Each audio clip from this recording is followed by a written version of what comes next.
Baiklah teman-teman, pada kesempatan kali ini saya akan membahas mengenai penjelasan dari metode Wake Product atau WP. Terlebih dahulu, perkenalkan nama saya Nomiarta Masilitonga, NIM 2018311076. Baiklah, kita akan masuk ke pengertian dari Wake Product atau WP. Metode Wake Product atau WP adalah salah satu metode penyelesaian pada sistem pendukung keputusan. Metode ini mengevaluasi beberapa alternatif terhadap sekumpulan atribut atau kriteria, di mana setiap atribut saling tidak bergantung satu dengan yang lainnya. Menurut Yun dalam buku Kusuma Dewi pada tahun 2006, metode Wake Product menggunakan teknik perkalian untuk menghubungkan rating atribut, di mana rating tiap atribut harus dipangkatkan terlebih dahulu dengan bobot atribut yang bersangkutan. Selanjutnya kita akan masuk ke langkah-langkah penyelesaian Wake Product. Berikut adalah langkah-langkah penyelesaian Wake Product.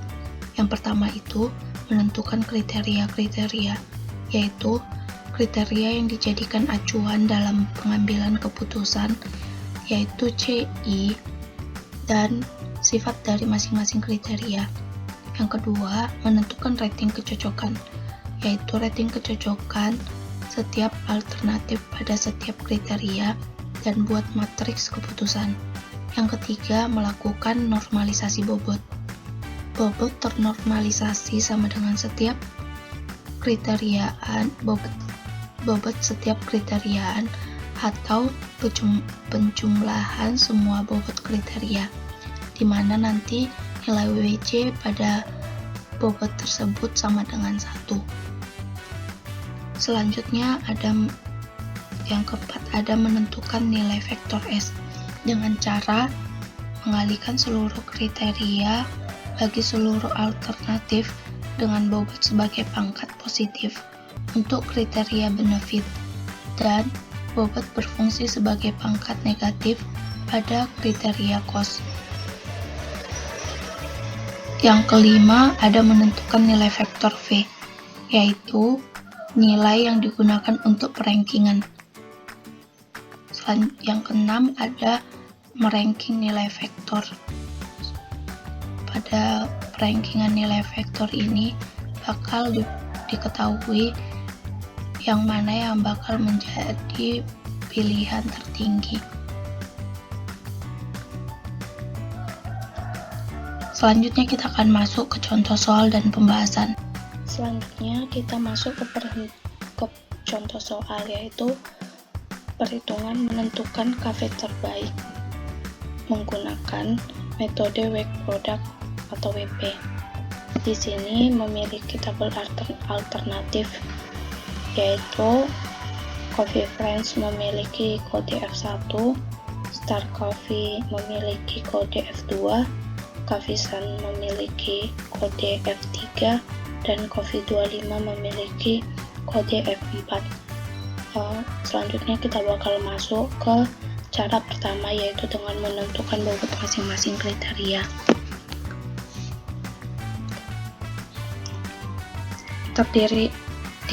Di kriteria terdiri dari 5, yaitu kriteria rasa, harga, pelayanan, suasana, dan jarak.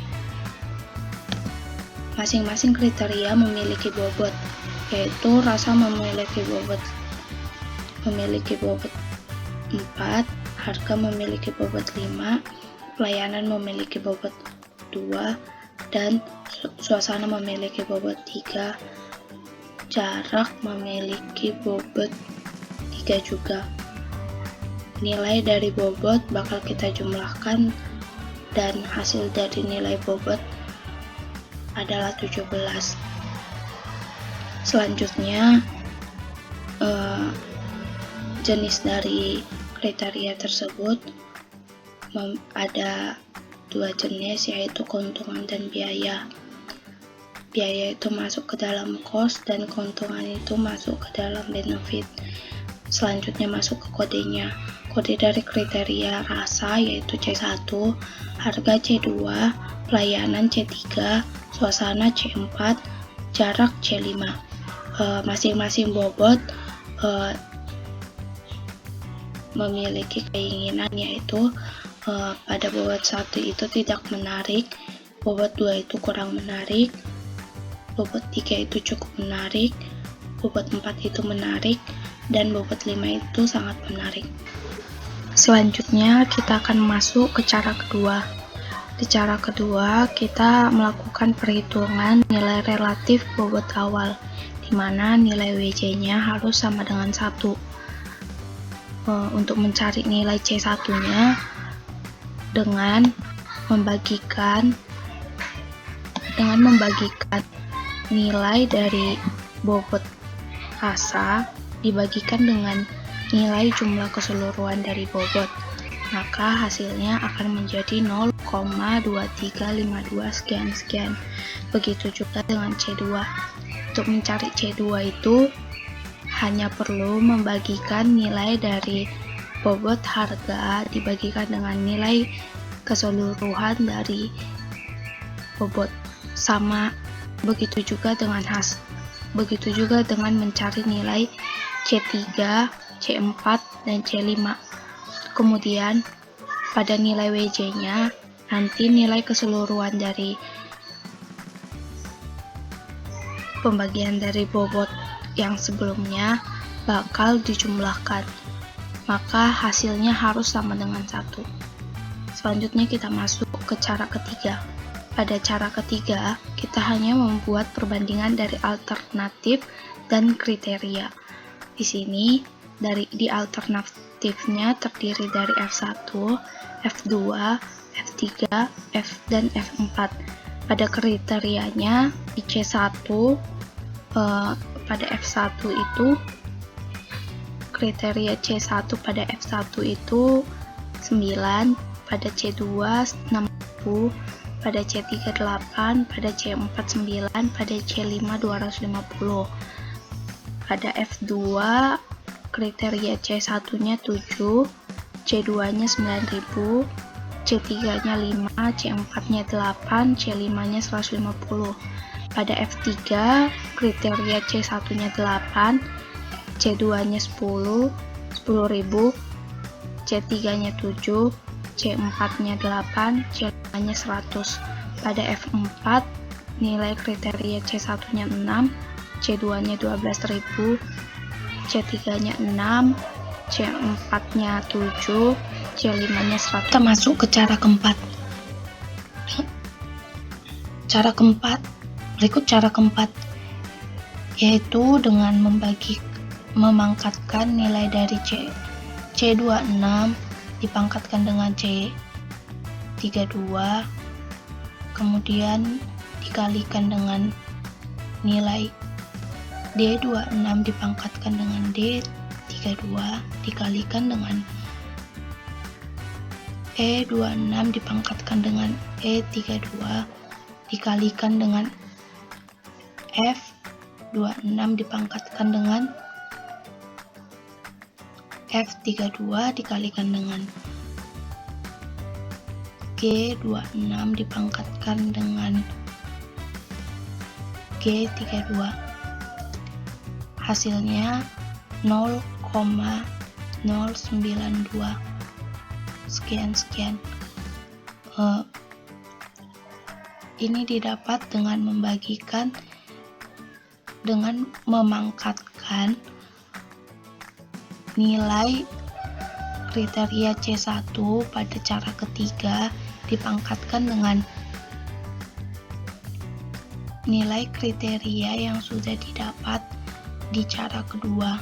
Tapi bedanya di cara keempat ini, nilai yang masuk ke dalam course akan bernilai negatif, sama aja dengan nilai pada alternatif F2. Caranya sama dengan F1, dengan memangkatkan nilai dari kriteria C1 pada cara ketiga dipangkatkan dengan kriteria yang udah dicari pada cara kedua.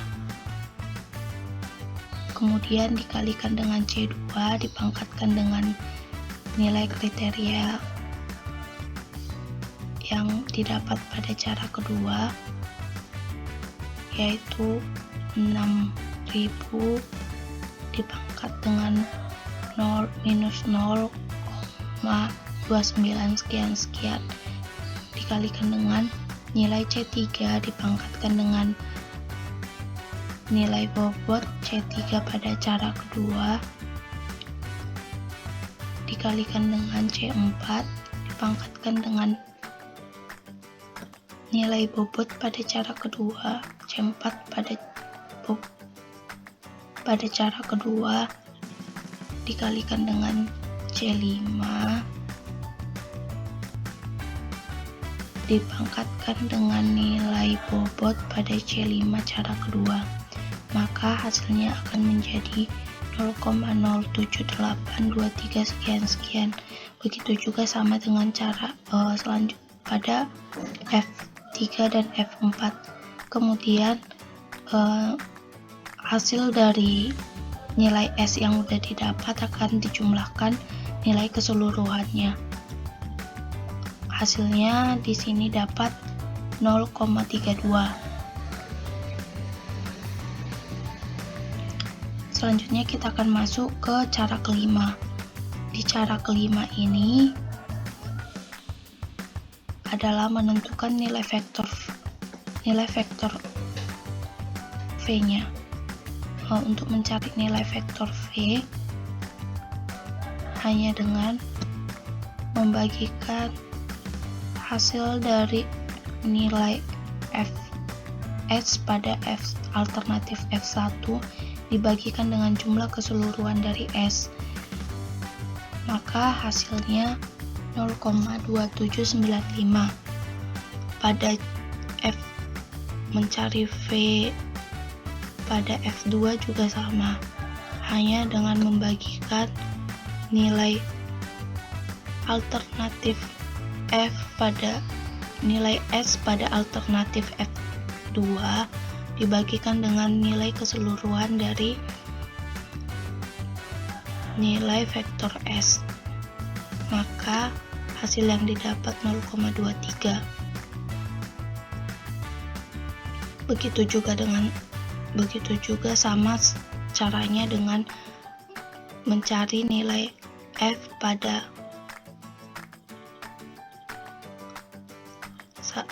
nilai V pada F3 dan F4. Selanjutnya bakal kita cari nilai keseluruhan dari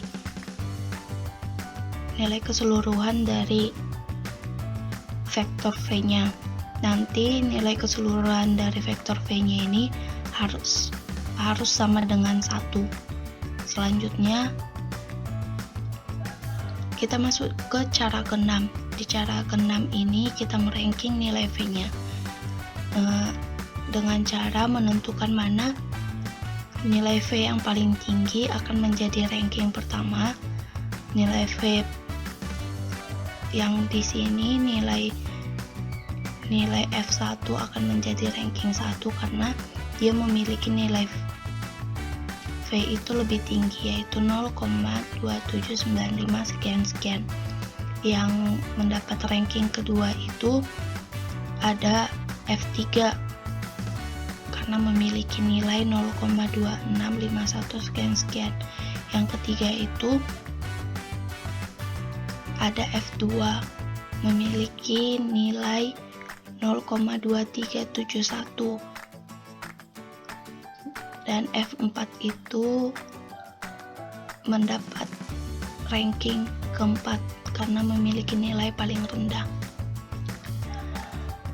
Sekian penjelasan saya mengenai weak product dan contoh soalnya. Kurang lebihnya mohon maaf. Terima kasih.